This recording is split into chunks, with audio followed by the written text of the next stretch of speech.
الحسنى تدعوه بها. بسم الله بدأنا والحمد لربنا والصلاة والسلام للنبي حبيبنا. يا الله يا ربنا أنت مقصودنا، رضاك مطلوبنا، دنيانا وأخرانا. يا رحمن يا رحيم يا مالك يا قدوس يا سلام يا مؤمن يا مهيمن يا عزيز يا جبار يا متكبر يا خالق يا بارئ يا مصور يا غفار يا قهار يا وهاب يا رزاق يا فتاح يا عليم يا قدير يا باسط يا خفيض يا رفيع يا معز يا مذل يا سميع يا بصير يا حكم يا عدل يا لطيف يا خبير يا حليم يا عظيم يا غفور يا شكور يا عليم يا كبير يا حفيظ يا مقيت يا حسيب يا دليل يا كريم يا رقيب يا مجيب يا واسع يا حكيم يا ودود يا مجيد يا باعث يا شهيد يا حق يا وكيل يا قوي يا متين يا ولي يا حميد يا محسن يا مبدئ يا معيد يا محيي يا مميت يا حي يا قيوم يا وجيد يا مجيد يا وحيد يا أحد يا صمد يا قادر يا مقتدر يا مقدم يا مؤخر يا أول يا أخير يا ظاهر يا باطن يا ولي يا متعالي يا بر يا تواب يا منتقم يا عفو يا رؤوف يا مالك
Semoga keduanya senantiasa dalam penjagaan dan keridhaan Allah Subhanahu wa Ta'ala.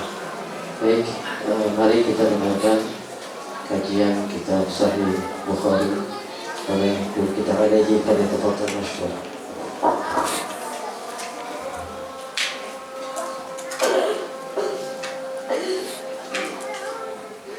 Bismillahirrahmanirrahim. Assalamualaikum warahmatullahi wabarakatuh. Alhamdulillahi rabbil alamin. Allahumma shalli wa sallim ala sayyidina Muhammad wa ala ali sayyidina Muhammad. Amma ba'du. Ayyuhal jam'ul karim, para pengharap ampunan dan keridhaan dari Allah Subhanahu wa Ta'ala, yang semoga malam ini kita semua senantiasa dalam penjagaan Allah. Wabil khusus pada yang terhormat pemuka Allah guru kita Kiai Ahmad Baros MA. Saya baru ini mendengar langsung guru kita nangis pada saat baca Asmaul Husna, sampai gak kuat saya dengerin. Ternyata ini malam menjadi berbeda. Saya gak tahu sebab dia nangis apa. Apa karena tagihan batin udah banyak? Apa karena beliau besok ingin melaksanakan ibadah umroh? Saya sih cenderung ke yang kedua. Yang terhormat al-mukarram Allah Ta'ala Kiai Ja'far Saleh, yang dia jauh-jauh dari mana? Parung Bogor. Ibu kenal ya Bu? Dia waktu itu datang sampai 3 bus, 4 bus. 3 bus. Mana jalan dari jauh ya Bu? Silaturahim mau begitu. Hujan lagi. Ingat aja Pak RT. Beliau datang kemari khusus karena memang juga beliau tahu ini malam menjadi perpisahan sementara waktu guru kita yang akan melaksanakan ibadah umroh. Ini bukan sebuah ibadah yang main-main, karena menurut Al-Imam Al-Ghazali yang dikutip oleh Sahih Muratib Al-Haddad dalam kitab An-Nasaih Ad-Diniyah wal Wasaiyah Imaniyah, beliau berkata bahwa kematian itu 2 model. Kematian yang tidak ada pilihan, ketika seorang tua atau sebab sakit kemudian dia mati, itu kematian yang tidak ada pilihan, emang udah kudu mati. Tapi menurut Imam Ghazali, kematian yang kedua adalah ketika seseorang melaksanakan ibadah haji dan umroh, karena mereka akan belajar berpisah dengan semua yang dia cintai. Kan tidak ada jaminan pada saat besok guru kita berangkat melaksanakan ibadah umroh, terus 9 hari bisa balik lagi ke tempat ini. Itu yang bikin beliau nangis pasti. Tetapi karena kecintaannya kepada Allah, karena begitu banyak janji dari Allah, cinta sama istri, cinta sama hati kalau kata beliau. Tapi untuk umroh, dia kalahkan cintanya demi untuk mencintai Allah dan Rasulnya. Emang kudu begitu. Cinta kepada anak-anaknya semua cinta, tapi mereka yang melaksanakan ibadah haji, mereka yang melaksanakan ibadah umroh, mereka akan menjadi seorang hamba yang telah membuktikan totalitas cintanya kepada Allah dan Rasulnya. Udah jangan nangis terus. Gue jadi gak tega juga. Badan kita biarin prima, hati kita plurifasolima. Ada sedikit juga. Berarti kita tutup indah.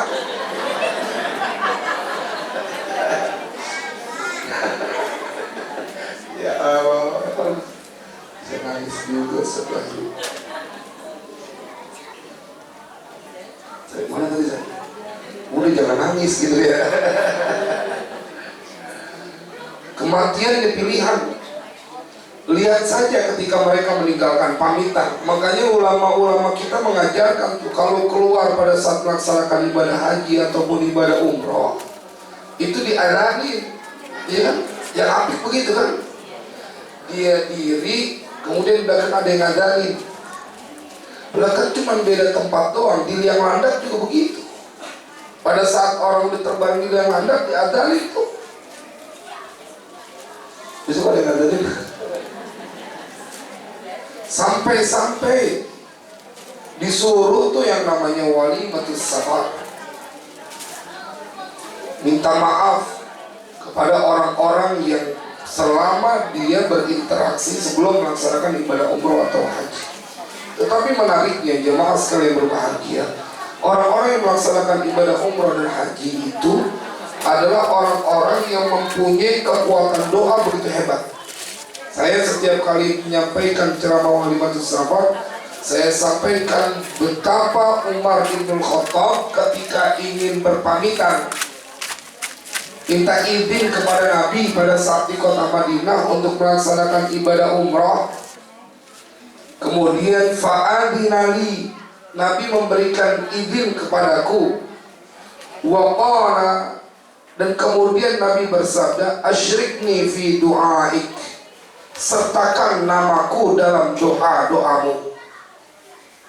Nabi bu, yang sudah dijamin surganya, saya menjadi bagian yang saya renungi. Kalau orang sekelas Umar ibn Khattab yang dia adalah sahabat Nabi SAW ingin melaksanakan ibadah umroh, minta izin, kemudian Nabi titip, sertakan namaku dalam doamu dalam pelaksanaan ibadah umroh. Ini kan ingin menceritakan betapa hebatnya orang yang melaksanakan ibadah umroh sekelas Khatamul Anbiya'i wal Mursalin sampai titip doa, sertakan namaku dalam doamu selama melaksanakan ibadah umroh. Makanya nanti habis zikir ini jangan buru-buru pulang bu, catat namanya, kasih ke Ustaz baru, titip doa sama titip oleh-oleh. Ya sejadah yang harganya 55 real lah per orang gitu. Kalau sini ada 100 kan 5.500 kan. Siap. Jamaah sekalian yang berbahagia, Inilah karunia besar yang Allah berikan kepada orang-orang yang melaksanakan ibadah haji dan umroh. Sampai suatu ketika dalam kitab Sunan Ibnu Majah diceritain, Nabi ditanya oleh para sahabat, "Ya Rasulullah, ayyun nasi afdalu?" Manusia yang bagaimana sih yang paling utama? Kemudian Nabi menjawab, kullu mahmumil qalbi saduqil lisani. Pada saat para sahabat bertanya, "Ya Rasulullah, manusia yang kayak gimana sih yang paling sempurna, yang paling utama di antara kami?" Nabi menjawab, kullu mahmumil qalbi wa saduqil lisani, yaitu tiap-tiap hati yang bersedih dan perkataan dan benarnya sebuah ucapan. Itu dia yang manusia yang paling utama. Para sahabat bertanya, qalu amma saduqul qalb amma saduqul lisani na'rifuhu. Kalau kebenaran lisan, orang yang berkata jujur terus, kami tahu ya Rasulullah, kami bisa melihatnya. Fama mahmumul qalbi. Tapi bagaimana dengan orang yang hatinya bersedih, kok disebut sebagai orang yang paling utama di antara kami? Apa yang dimaksud dengan mahmumul qalbi? Hati yang selalu bersedih. Qala Nabi sallallahu alaihi wasallam, yang disebut dengan mahmumul qalb yaitu at-taqiyyu an-naqiyyu la fihi ithma wala baghya wala ghilla wala hasada, atau kama qala Rasulullah sallallahu alaihi wasallam. Yang dimaksud dengan hati yang bersedih terus itu adalah mereka orang yang selalu berusaha menjadi orang yang bertakwa. An-naqiyyu, yang selalu membersihkan hatinya. La ithma fihi, tidak ada dosa di dalam hatinya. Wala baghya, enggak juga berlebihan di dalam hatinya. Wala ghillah, dan tidak ada juga dendam di dalam hatinya. Tidak ada kebencian. Wala hasada, dan tidak ada kedengkian. Dia mempunyai hati yang lapang, hanya memasrahkan dirinya kepada Allah. Dia tidak perkenankan itu sifat-sifat madmumah bersarang di dalam hatinya.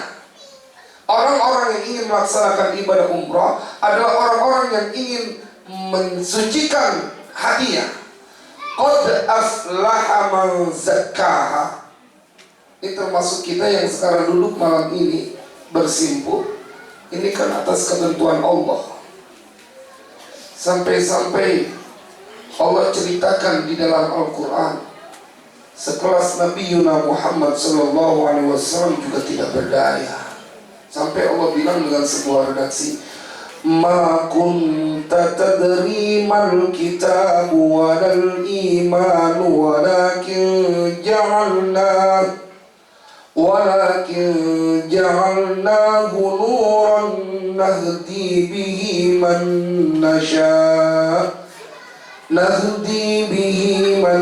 nasha'u min ibadina wa innaka latahdi ila siratin mustaqim siratillahi alladhi lahu ma fis samawati wa ma fil ard ala ila Allahi tasirul umur. Ma kunta tadri, tidak, engkau tidak tahu ya Muhammad, mal kitabu, apa itu Al-Quran, walal iman, apa itu iman. Engkau tidak tahu, kata Allah. Engkau tidak tahu ya Muhammad.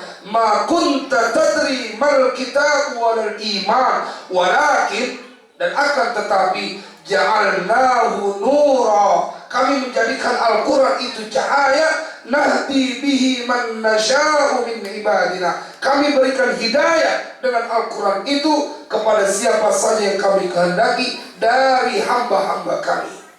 Ya Allah, ketika Allah menginformasikan itu kepada Nabi Muhammad, sesungguhnya menjadi kabar gembira buat kita semuanya, bahwa kita menjadi orang-orang yang diberikan hidayah oleh Allah. Saya terus ingin menguatkan bab yang satu ini, karena memang rada berat. Berlatih keyakinan itu butuh waktu, butuh perjuangan. Sejauh mana kita meyakinkan, apa iya duduk kita bersila dari habis maghrib, salat berjamaah, kemudian akan menjadikan diri kita lebih baik di hadapan Allah, akan menjadikan kehidupan kita di dunia lebih baik. Ini yang terus diusahakan oleh setan, mengganggu supaya stop, jangan lagi berbuat kebaikan, begitu-gitu aja, nggak ada yang jadi istimewa.